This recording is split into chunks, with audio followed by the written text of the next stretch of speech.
menit kegiatan kok tidak bisa dikat. Kita pertanyaan pertama, bagaimana cara memberikan umpan balik terhadap siswa? Ustazah sedang mengajar, mulai pembelajaran dari awal.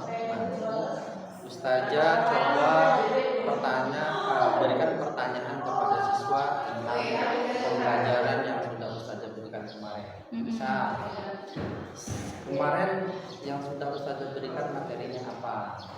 Ya, anak nanti kan menjawab. Anak lanjut menjawab, berikan lagi pertanyaan. Misal kemarin misalnya tentang apa? Big, small, terus short, pendek, besar, kecil, panjang, pendek. Nah, setelah anak-anak tahu semua dan beberapa anak menjawab dengan benar, setelah anak-anak terkondisi sudah mulai konsentrasi dalam pembelajaran, lanjut masuk ke dalam materi berikutnya agar anak tidak jeda. Jadi dia sudah fokus, kita masuk ke dalam materi berikutnya yang akan kita lanjutkan. Jadi anak-anak terkondisi itu namanya. Jadi kita bertanya, anak menjawab, terus anak konsentrasi, fokus, sudah fokus kita lanjut dengan pembelajaran selanjutnya.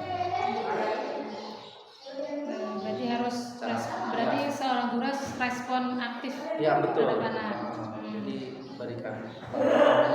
memberikan umpan balik ya, atau feedback. Oke, setelah itu bagaimana memberikan penekanan pada saat akhir pembelajaran?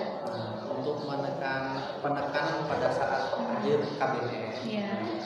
Dari materi yang sudah kita berikan, pembelajaran sudah mau selesai, memberikan penekanan atau garis bawah. Jadi dari materi tadi apa judulnya, tentang apa, kita ringkas, kita ambil pokoknya seperti tadi kan, short, big, terus small, short. Itu. Jadi anak-anak besok bisa mengingat-ingat materi yang kita berikan. Penjabarannya yang sudah kita jabarkan tadi. Jadi penekanan itu adalah menggarisbawahi bahwa apa materi yang sudah kita berikan.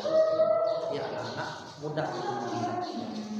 Berarti manfaatnya penekanan itu supaya anak-anak lebih mudah mengingat ya? Mengingat ya pembelajaran yang sudah kita berikan. Jadi pada dasar dan pada garis besarnya. Terus yang terakhir, pertanyaan terakhir, bagaimana mengkondisikan siswa saat pembelajaran yang efektif? Jadi pembelajaran sedang efektif, sedang berjalan.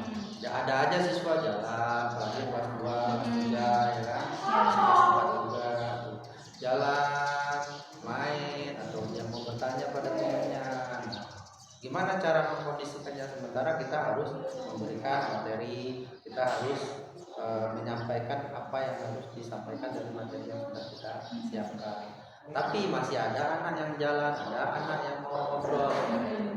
Caranya adalah di saat pembelajaran itu kita stopkan dulu sejenak. Jadi berikan dulu respon kepada anak agar dia fokus kembali. Ya mungkin kita suruh dulu atau kita sapa. Kalau yang anak mungkin dipanggil masih belum juga mau duduk, ya kita berikan sentuhan atau kita sapalah dengan dekat. Hai anak, si A atau si B sekarang sudah dimulai pembelajaran, silakan duduk dulu dengan tenang, fokus. Kita akan belajar materi berikutnya. Ya, jadi jangan kita biarkan saja. Jadi anak nanti kita ngajar, anaknya juga nggak tahu kemana, nggak tahu apa. Jadi dia nggak fokus untuk menerima materi yang kita berikan.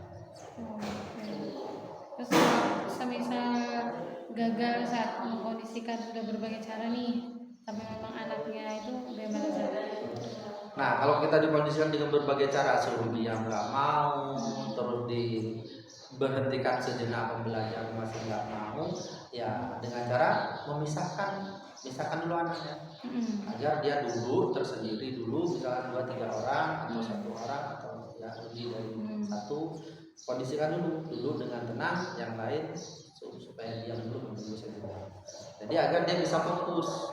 Nah kalau dia sudah tenang, sudah duduk seakan-akan dia dihukum, sebenarnya nggak dihukum, kita mau dia konsentrasi belajar menerima materi yang kita berikan. Kita kondisikan dulu anak ini, suruh duduk dulu tersendiri, yang porsinya misalnya kita ambil, kita taruh, nah duduk dulu di sini, berhenti dulu bermain, fokus. Kalau sudah fokus, baru kita mulai lagi belajar. Kalau dia misalnya masih mau jalan aja, kita hentikan aja, kita mau belajar, agar yang lain bisa menerima dengan sempurna materi yang kita berikan. Yang ini saya terakhir, supaya kinerja mengajar saya lebih baik gimana Ustaz?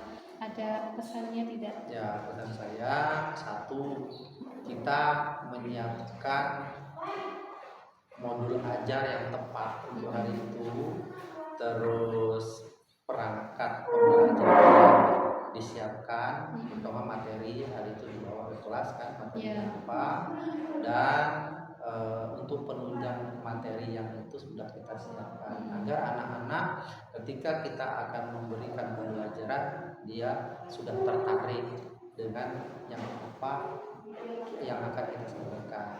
Jadi misalnya materinya apa, seperti kemarin ya, ada big, ada small, ada short, ada apa, berupa benda, berupa mainan yang besar, misalnya boneka panda, boneka apa itu kelinci, mungkin apa yang lebih kecil, terus marmut yang lebih kecil lagi, sehingga dia bisa membedakan. Dengan melihat alat peraga itu sebagai penunjang pelajaran, dia sudah mulai tertarik dan mulai akan fokus apa yang ingin disampaikan oleh seorang guru atau ustadznya.